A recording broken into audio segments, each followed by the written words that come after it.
देवभूमि, जहां आस्था बहती है। लेकिन आज उसी देवभूमि पर एक बार फिर से मंडरा रहा है महातबाही का खतरा। 1 साल पहले उत्तरकाशी की धराली और हर्षिल में प्रकृति ने ऐसा तांडव मचाया था कि कई परिवारों की दुनिया हमेशा के लिए उजड़ गई। वक्त बीत गया, लेकिन खतरा नहीं। इस बार डर सिर्फ बारिश का नहीं, डर उस बदले हुए भूगोल का है जो पिछले साल की आपदा अपने पीछे छोड़ गई है। भागीरथी नदी का तल लगातार ऊंचा हो रहा है, नदी का रास्ता बदल चुका है और ऐसे में सबसे बड़ा सवाल है, क्या हर्षिल एक और बड़ी तबाही की ओर बढ़ रहा है? क्या देवभूमि फिर से प्रकृति के रौद्र रूप की गवाह बनने वाली है? इस पर देखिए हमारी खास रिपोर्ट।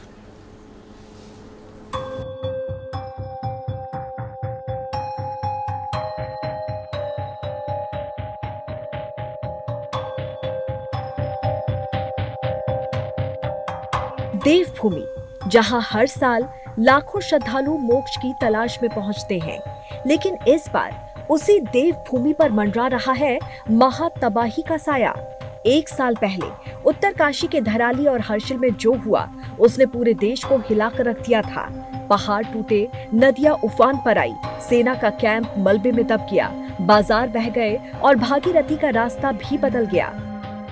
अब फिर मॉनसून लौट आया है और सवाल वही है, क्या हर्षिल फिर किसी बड़ी त्रासदी की ओर बढ़ रहा है?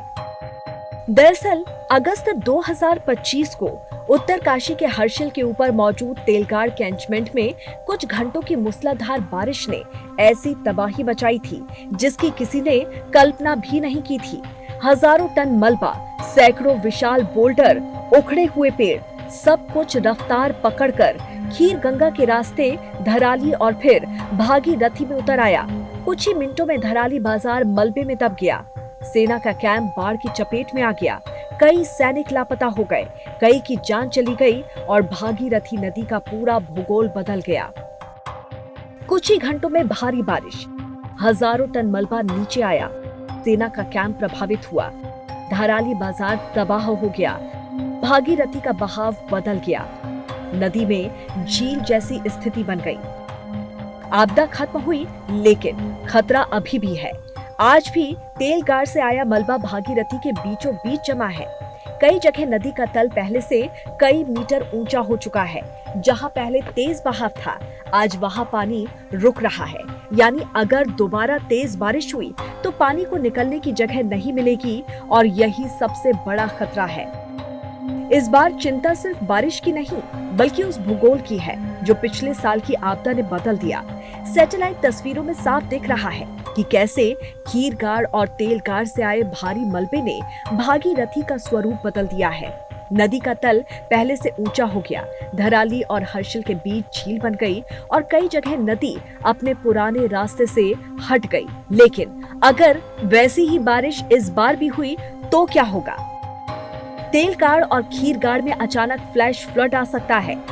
भागीरथी का जलस्तर तेजी से बढ़ेगा, नदी किनारे का कटाव बढ़ेगा, अस्थायी सुरक्षा दीवारें टूट सकती हैं, हर्षिल कस्बा खतरे में, गंगोत्री हाईवे बंद हो सकता है।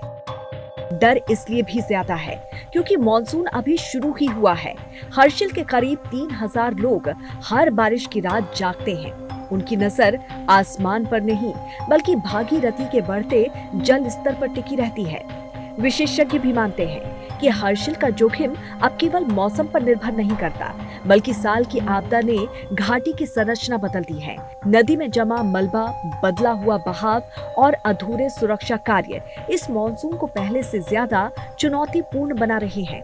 ऐसे में सबसे बड़ा सवाल यही है कि आखिर 1 साल बाद भी हर्षिल खतरे से बाहर क्यों नहीं निकल पाया? और इस बार अगर भारी बारिश हुई तो खतरा कहां-कहां हो सकता है? GMVN गेस्ट हाउस, पुलिस थाना, PWD गेस्ट हाउस, सेब के बगीचे, होटल और होम स्टे, नदी किनारे बसे मकान। लेकिन सवाल है, आखिर पहाड़ों में ऐसी तबाही बार बार क्यों हो रही है? विशेषज्ञ इसकी कई वजह बताते हैं। क्लाइमेट चेंज, कम समय में अत्यधिक बारिश और क्लाउड बर्स्ट, ग्लेशियर का पिघलना, बढ़ते तापमान से ग्लेशियर कमजोर हो रहे हैं, जिससे पानी और मलबे का बहाव बढ़ता है। भूस्खलन, लगातार बारिश से पहाड़ों की ढलानें कमजोर होकर टूट रही हैं। नदियों में मलबा, नदी का तल ऊंचा हो गया, जिससे बाढ़ का खतरा बढ़ा। अनियोजित निर्माण, नदी किनारे होटल, सड़कें प्राकृतिक जल निकासी में बाधा बन रहे हैं। सड़क निर्माण, सड़क चौड़ीकरण, सुरंग और ब्लास्टिंग से पहाड़ों की स्थिरता प्रभावित। वनों की कटाई, पेड़ों की कमी से मिट्टी की पकड़ कमजोर होती है और भूस्खलन का खतरा बढ़ता है। हिमालय भूगर्भीय संरचना, हिमालय अभी भी भूगर्भीय रूप से सक्रिय पर्वत श्रृंखला है, इसीलिए यहाँ चट्टानें कमजोर हैं। ग्रामीणों का कहना है कि अगर इस बार बाढ़ आई तो केवल मकानों को ही नहीं बल्कि खेती और सेब के बागानों को भी बड़ा नुकसान होगा। उनका आरोप है कि पुनर्वास और स्थायी सुरक्षा का काम अभी भी अधूरा है। फिलहाल प्रशासन पूरे क्षेत्र पर नजर बनाए हुए है और हालात की लगातार निगरानी की जा रही है। लेकिन हर्षिल में इस वक्त सबसे बड़ा खतरा सिर्फ बारिश नहीं बल्कि पिछले साल आई तबाही के बाद बदला हुआ भूगोल है। भागीरथी नदी का तल ऊंचा हो चुका है, नदी किनारे पर कटाव शुरू हो गया है और सुरक्षा कार्य अभी भी अधूरे हैं। ऐसे में अगर आने वाले दिनों में तेज बारिश या क्लाउड बर्स्ट होता है तो हालात एक बार फिर से खतरनाक हो सकते हैं। सवाल यही है, क्या पिछले साल की त्रासदी से हमने कोई सबक लिया है या फिर देवभूमि एक और महाविनाश का इंतजार कर रही है?